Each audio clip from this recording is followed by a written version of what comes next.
Ladies and gentlemen, my name is Bas Fazal, host of 600 Seconds.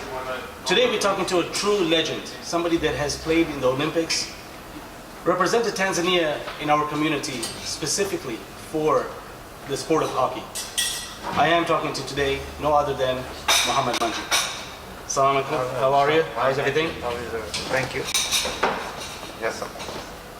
It's good to see you. Yeah, it is fantastic to finally talk to you about a sport that you have gone into the international level. Mr. Mohammed, to start off with, 64 years old now? I'll be 65 in July. 65 in July. Married with children? Yes, 3 daughters. 3 daughters? Yeah. MashaAllah. How long have you been in Dubai? I came on 26th of December 1981. 1981? And then I had a gap of 5 years in Tanzania. It's from 1991 to 95 I was in Tanzania. Alright, so Dar es Salaam and Dubai, those are the two communities you really spent a lot of time there. Alright, so let's get straight into this. How did you get into hockey? Okay, actually I started hockey very late compared to, I should have started much earlier. But my main concentration was football. And when I went to high school, before that I had played only one hockey game. That's how you started. Now, research shows that you were affiliated to the Khalsa Sports Club in Dar es Salaam. Can you tell us a little bit about this? Okay. After I finished high school, I went to the university, and then I was a captain of the university hockey team. So okay. As soon as I left university, Khalsa team approached me whether I could play for them. Khalsa was always looking out for good players. Okay. So they approached me. So I moved with few players from Bantus. We moved to Khalsa Sports Club. And after 2 years or 3 years in Khalsa, I became the captain of Khalsa Sports. Okay, so you obviously you started walking up the ranks there. Yeah. What position did you play? Midfield, mostly midfield. Midfield itself. Once you know hockey, it does train you quite well in basically making a person to be very careful person because you have a weapon in your hand. So I've been playing it for. Now the ball that is used in hockey is quite similar to cricket, isn't it? Yeah, it's similar, but no stitching. It's a full ball, round ball. There's no stitch. You don't find any stitching. Okay, so you're walking up the ranks. You played for Khalsa. They're looking for good players. How do you make the Olympic team? I was still playing for Khalsa, and then opportunity came in 1980 when the Olympics was there because we were top third team in Africa. The first one was Egypt, the second was Kenya, and we were the third team. So now, when you went into the Olympic team, were you still a midfielder? Were you captain of the team? I have been a captain of Tanzania national team only once. That was when we played Zambia in Dar es Salaam. Okay. But in Olympics, I was still playing midfield. Okay. And mostly on the right hand side of midfield. Now, Mohammed, were you married when you went to the Olympics? Yes, I got married in 1975. How did your family feel? And why I ask this is, how was life leading up to the Olympics? Now you're going to the Olympics, you must have been training hard.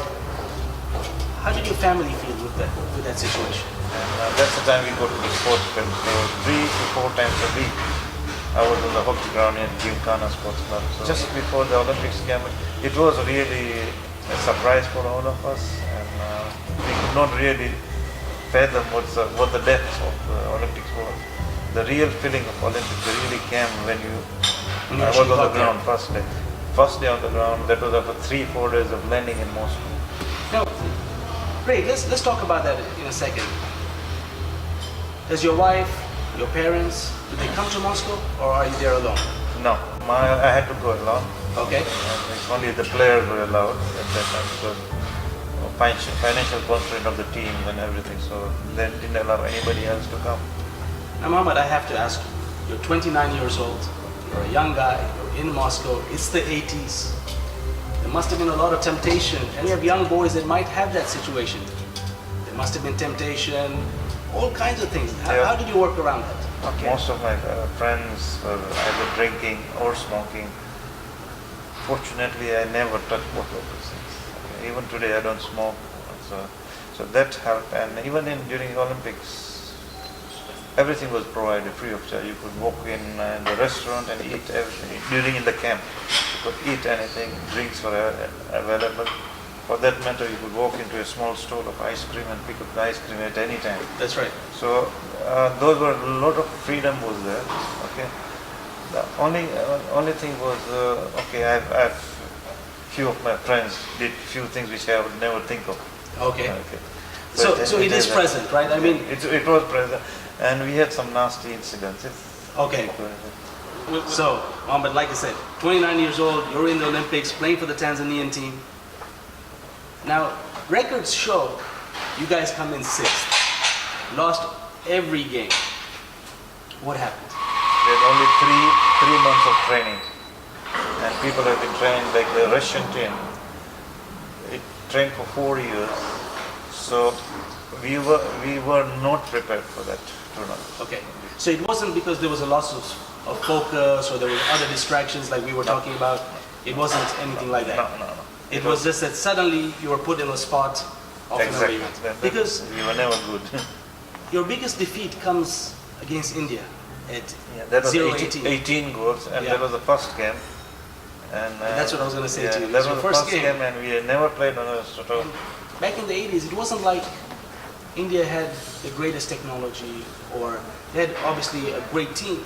But what made them different to the Tanzanian team? Before that, I think today, if you look at the Olympic list of gold medals, India has the highest.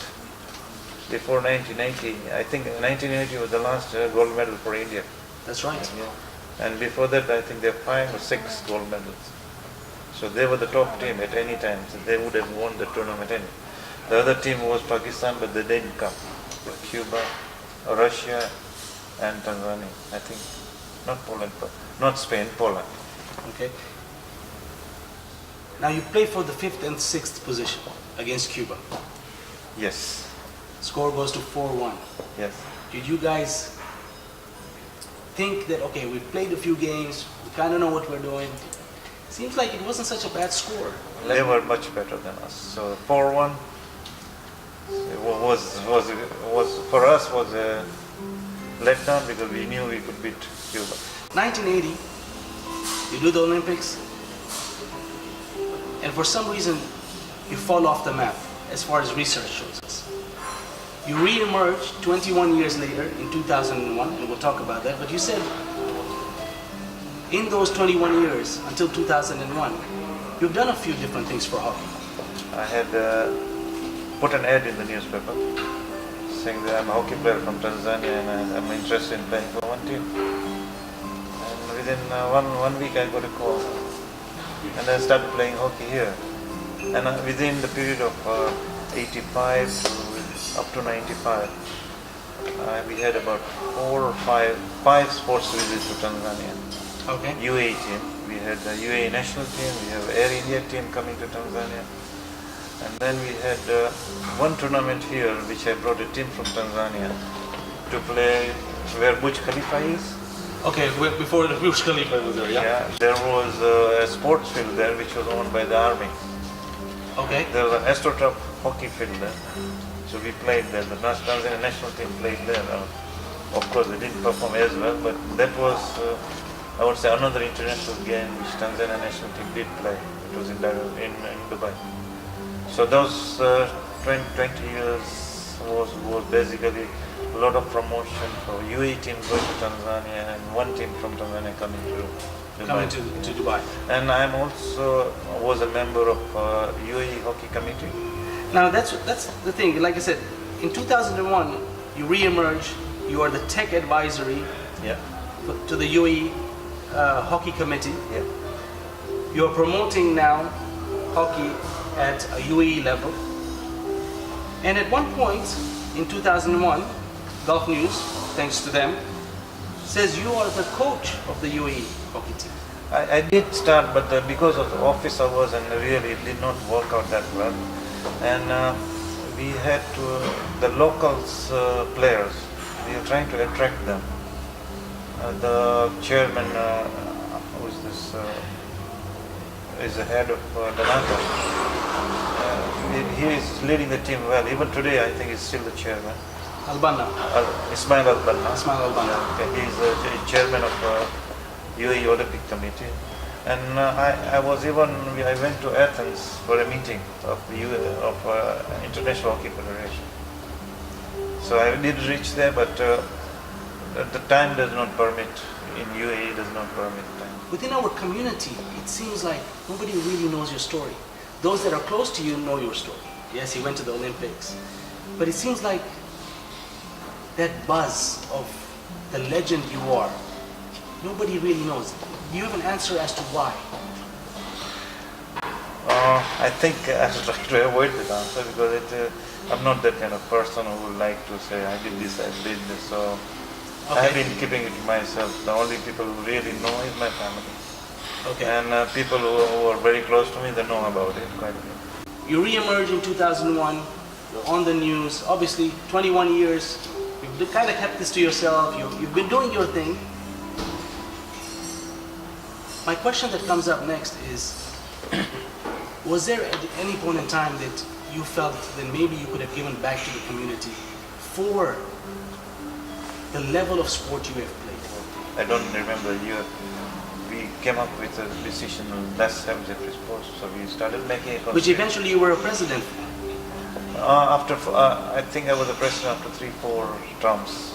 After 3-4 presidents, I think the first one was Amir Ali, who was with Lixicola. That's right. Okay. So that's how we started Jeffrey Sports. And till today, Jeffrey Sports is doing quite well. So I did a lot of community on the sports level. The biggest handicap is that so much time has passed, and yet we haven't been able to really resource you, and I don't want to use you as a resource, but the resource has passed its course. How do you feel about that today, Mohammed? Okay. I do feel that I could have done more, but not that I never tried. We've got the World Federation. It embodies a lot of aspects of our community. We've got programs like JIBA that talks about the economy within the community. Do you think it is important and it is time to have maybe a World Federation sport system that embodies the whole sports angle within our community, trying to push people within our community to professional level, maybe get them the training, maybe they can't afford to pay for coaches and have that. What are your thoughts about situations like that? This was floated quite some time back. Like I said, I did talk to the World Federation Price at that time. For that matter, even the last sports in December 2015 was very much supported by World Federation, very much supported. Unfortunately, it was not called as a World Federation again. Okay. It should have been called. Okay, would have been nice that you set up the first World Federation Sports was done in Dubai, and then World Federation moves it in different areas in the world. So But, do you think we will see this in the future? You think we will I think eventually get... we'll definitely see it. We have some really talented players out there. As we've been telling you, people that have broken the mold of just the festival or the Ramadan tournament and are playing at club level, at national level. What can we do further to make them pros? I mean, should we ask them to call you? Should we ask them to call? The good thing is the parents support it, but if we as a community support it, then it will make a big difference. I just wish we have this body with good financial Backing, yeah, then we might be able to do something. But our concentration is mostly in few games, but it has to be wider. That's right. In terms of sport, if you had to come out and advise all the communities around the world, as advice, for somebody that has been in the Olympics, what would you say to them? I think accepting sports as a life, that sports has importance in our life. And let's take a simple example. Our madrasa in Dubai. When do you remember any sports festival we had for madrasa? Okay. We have lack of facilities and everything, agreed everything. Even lack of time, because we have only 2 days a week to catch up on all the syllabus. So it does not really, the importance is secondary. We have to give it an importance. And you see the world market situation now. Who are the money makers? Yeah, I mean, if you look at some of the sports players, I mean, that's as simple as that. It's because you do two things, religious and secular. Why do you do secular? For earning. if I asked you, do you want to still play a part in the development of our youth? What would you say? Definitely yes. Well, Ms. Mohammed, it has been a pleasure talking to you. We hope for the rest of the world's communities that we can use you as a resource to get those individuals and talent out there. I think we don't want to waste what we already have, and you are absolutely an essence to this community. And I don't talk only about Dubai, but about the world. And I want to thank you for taking this interview with us.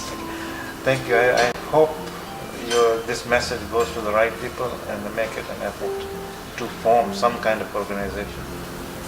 I really hope so too, and we're using this platform for the world to find out what we actually have. Sometimes we, in the middle of, I don't know, Bujumbura, they might not know, but let's get the message out there, because I think you're setting the pace of what we need to do, and that is why when I look at all this information about you, I say, why have we not used you? Why are we not in another Olympic? Why are we lagging behind and watching TV and wishing we were stars when we could have been that with your guidance?